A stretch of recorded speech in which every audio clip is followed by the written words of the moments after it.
If you deploy mobile devices in your organization as part of Microsoft 365, then you need to know Microsoft Endpoint Manager. But what is it? How does it work? Well, you've come to the right place. Welcome to this week's All You Need to Know.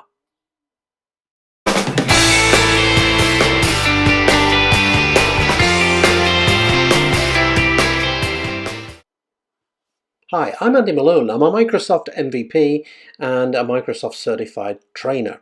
So in this week's All You Need to Know, we're going to talk about Microsoft Endpoint Manager, recently rebranded from Microsoft. It used to be known as System Center Configuration Manager and Windows Intune, and in fact many people still refer to it as that. Endpoint Manager covers a lot of other things. It allows you to not only deploy and manage devices, but you can also manage and deploy applications on those devices as well. Now this, alongside Microsoft's other suite of security products, is exactly as it says on the tin. It provides not just the deployment capabilities, but also security capabilities as well. But I feel a need to show you a little bit more. So let's take a look at Microsoft Endpoint Manager. So first of all, here we are in Microsoft 365, and I'm going to go into the Admin Center. And in the Admin Center, I'm going to scroll down, go into Show All, and we have a product here called Endpoint Manager. First of all, to get Endpoint Manager, well, first of all, a couple of things you should know before we get into it. Typically, Endpoint Manager is part of Microsoft's EM&S add-on, Enterprise Mobility and Security, or you can get it with an E5 subscription as well. But also, if you have an E3, an Enterprise E3 product, you can also bolt it as a standalone add-in as well. Now, if you have got just basic Microsoft 365, anyone gets mobile device management, which is like a cut down version of Endpoint Manager, which basically means that you can manage mobile devices.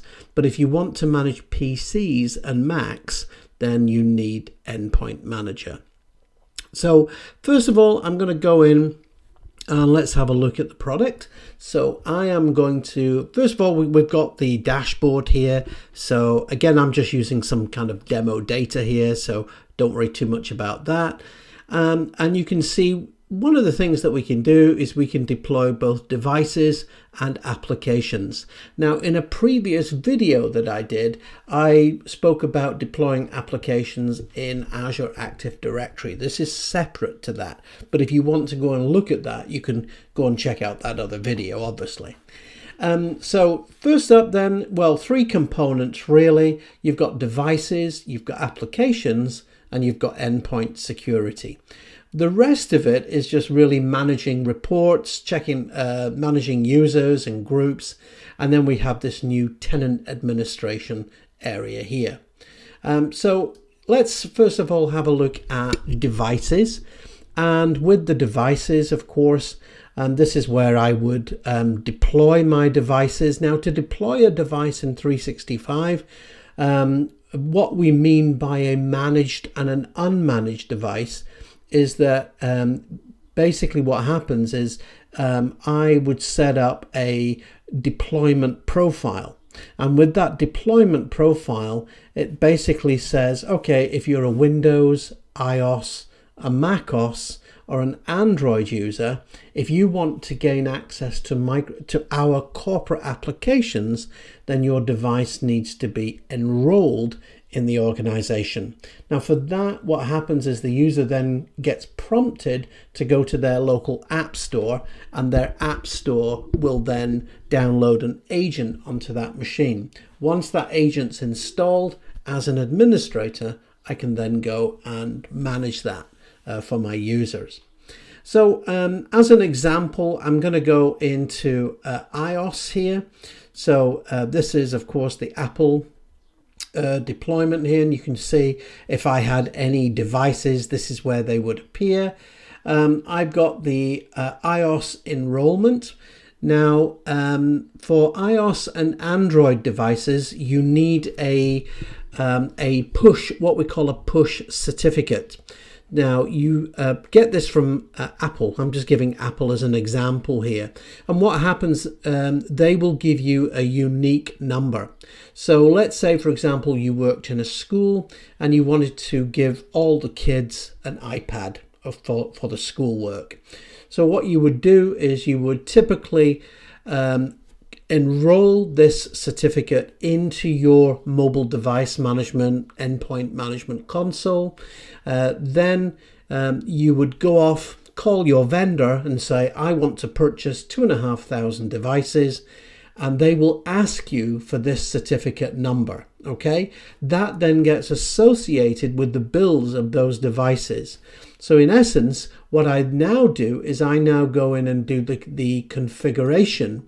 And with the configuration, this is where I basically set up my devices with an enrollment profile.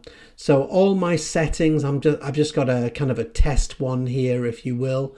I've got a test one. So for example, I can go into my user settings here, and what that does, any settings, any deployment that I've set up, any configuration settings for things like compliance and security. So for example, in compliance, you might want to only allow specific versions of iOS. So you might not want older versions, for example. With a configuration profile, you can see here is an example profile here. This is where I can go in and, for example, I can configure all the different settings. For example, which apps do I want the user to see on their device? Do I want them to get access to wireless devices and so on? How do I want them to enroll? Or for security, I should say. Do you want them to use a fingerprint, a facial recognition, or do you want to use a PIN? So this is what we mean by configuration settings. So once you've created the profile for the device, what happens then is you go in to enroll that device. So when those iOS devices arrive at the school, you just hand them out to the kids, totally shrink wrapped, nothing taken off. There's no hands-on from an IT guy. The kids simply take the wrapping off them, switch it on, and immediately that device is associated with your certificate, your ID, and then it will just go ahead and deploy all the software for you and configure it. And it's that simple. That's what makes this technology so powerful. Now, in terms of devices, you can also, for example, if you've got Windows 10 devices, you can also, again, manage configurations for Windows 10. So things like you might want to deploy scripts, you might want to set up an enrollment policy. One of the nice things is if you are using Windows Hello, Microsoft's biometric platform, you can go ahead and you can deploy Windows Hello for Business. So simply with a couple of clicks, I can go in here and I'm saying, am I going to, for example, enforce or enable Windows Hello for Business? Do I want to set a minimum or a maximum pin length? Do I want to use uppercase, lowercase letters? Am I going to allow biometric authentication? So again, Windows biometric features, absolutely fantastic. So again, you can set those settings up as per your security policy within your organization. And it's that simple, it really is. So when your users, when they're domain joined, i.e. when they're joined to Microsoft 365, and they can do that just by going to the school and workplace join on their Windows 10 PC, and they just basically put in their username and password, and it will join them directly to Microsoft 365 with nothing on premises, no servers to manage, no services to manage, and from then you can essentially manage those devices here. Okay, so you can then, for example, set up what we call compliance policies. So for example, if it was an Android device or an Apple device, you don't want jailbroken devices on your network. You might want to set a minimum and a maximum version that you're going to allow.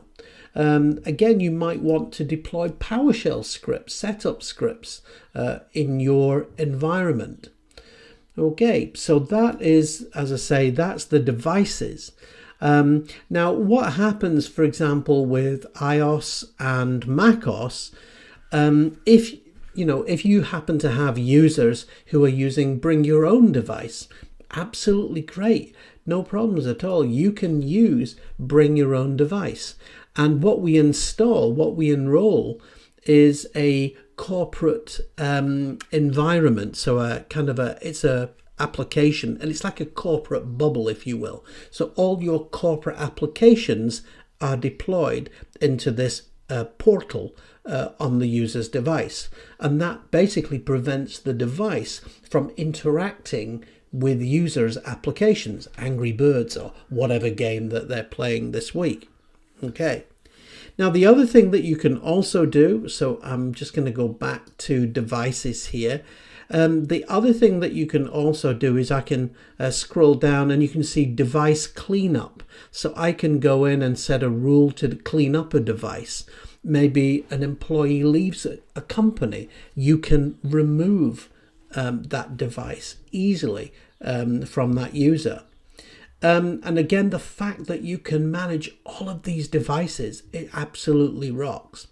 So again, once you've enrolled a device, you've got compliance policies. So as I've mentioned them already, you've also got conditional access policies as well. So for example, you may want users who are outside of the organization, if they're going to use a particular app on a particular device, in a particular location, they have to meet certain conditions. Please note, if you want to know more about conditional access, there's a couple of videos on my YouTube channel which go into this very in-depthly. Okay.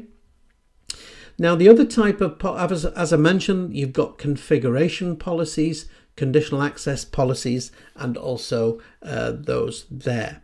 Now, once you've deployed it, of course, we have a number of different reports. So you can check out reports, for example, diagnostic settings. You've got device compliance reports. So, I'm not allowing jailbroken devices. So how many jailbroken devices have tried to get onto my network? So once you've deployed those devices, then it's the turn of deploying applications. And to deploy applications, you can deploy them by platform, as it says. And the other things that we've got here are the different types of policies for apps. So for example, an app protection policy basically is a set of rules which say, okay, you can only run this app on this device if you meet these certain conditions. Okay. Again, we've got configuration policies here as well. And again, you've also got policies for Office applications. So again, there are a large number of 365 Office applications as well. I mentioned that if a user leaves the company, we've got this selective wipe here down at the bottom. And one of the things that you can do is, in a previous video, I talked about the app stores and downloading apps.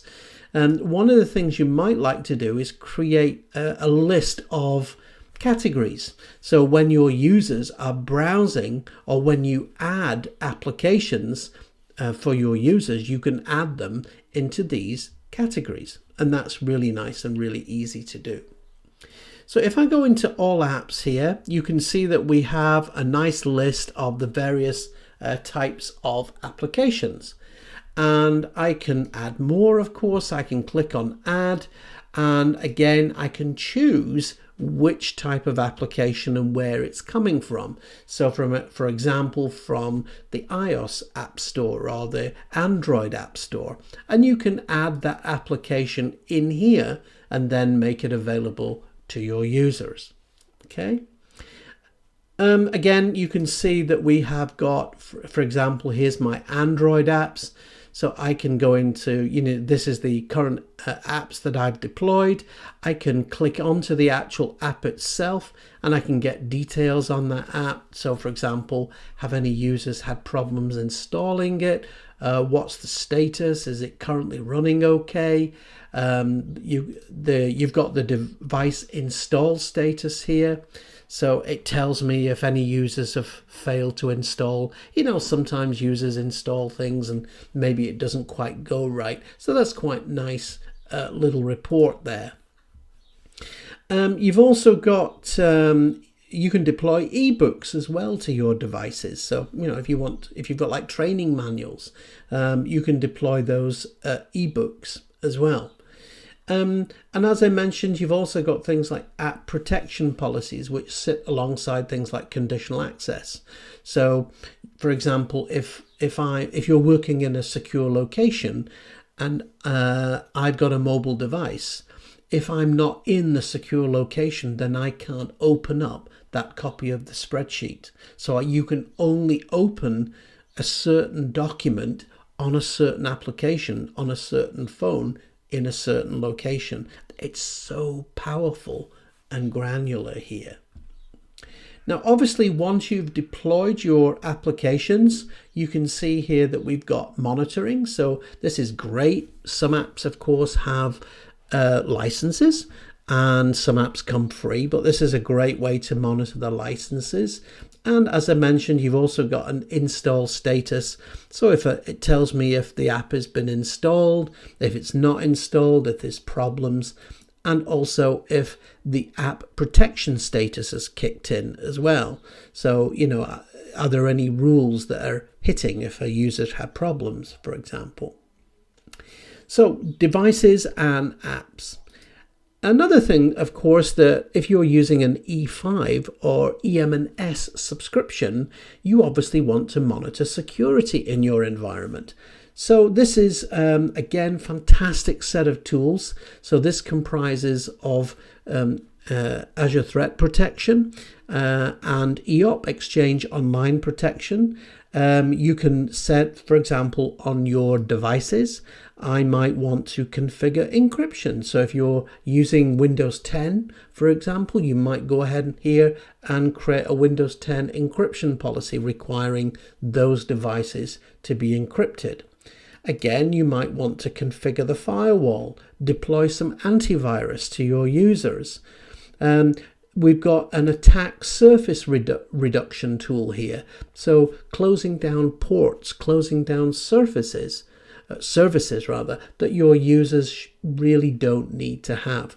Again, it's all about reducing the potential attack surface here. You've got other features as well. So again, device compliance brings me back into compliance. And if it detects any devices, so if I've set up, let's say, a conditional access policy that bans jailbroken devices, then that is clearly a violation and this would hit here. Yes. So we can have a look at the compliance policy in a little bit more detail. So you can see that we've got the policy name here, and then you've got the compliance settings. So for example, you need to have email configured, let's say. Are you going to allow the user to set email up or not? What's the device health? So again, I want to definitely block jailbroken devices on my system. Okay. Require the device to be under the device threat level. So again, you might want to, depending on the type of organization, how secure is your organization and so on. Then, of course, you can set the minimum, maximum OS versions for that. And you can also choose your system security settings. So for example, yes, this device definitely must have a password, and you can set the minimum, the maximum lengths and so on. So when the user enrolls this device, all of these settings kick in, these policies kick in, and any situation where the user doesn't meet that compliance, conditional access might then say, I'm sorry, that user's not getting on with this device, or please report to an administrator, and so on. So endpoint, I love endpoint security. And again, it's a 3-step process. I might, you know, in the future, I might do this as a separate video because in fact, it's pretty big in itself. There is also tenant administration. So this is where you can manage all of your settings tenant-wide. That means everything. All right. Now, again, this is quite complex here, and I don't really want to go into it in this introductory video. So for the moment, I am just going to kind of not go in to that stuff there. But next time I'll do another video on that for you. So in essence, Endpoint Manager is a combination of 3 things. It allows me to manage devices, it allows me to manage apps, and also endpoint security as well. It also has fantastic reporting capabilities on things like device, user compliance, and you've got things like diagnostic settings. So if users are having trouble, there's a whole set of tools here for that. You have it, just a look at getting started with Microsoft Endpoint Manager and a number of its components. Now, if you want to know more about it, then check out docs.microsoft.com, and there is a wealth of training out there for it. So I really hope, though, that this has given you a taster for the product. Remember, if you've enjoyed the session, click on that subscribe button and the bell so that you don't miss a thing, and I'll see you next time. Okay? Have a great day. Thank you.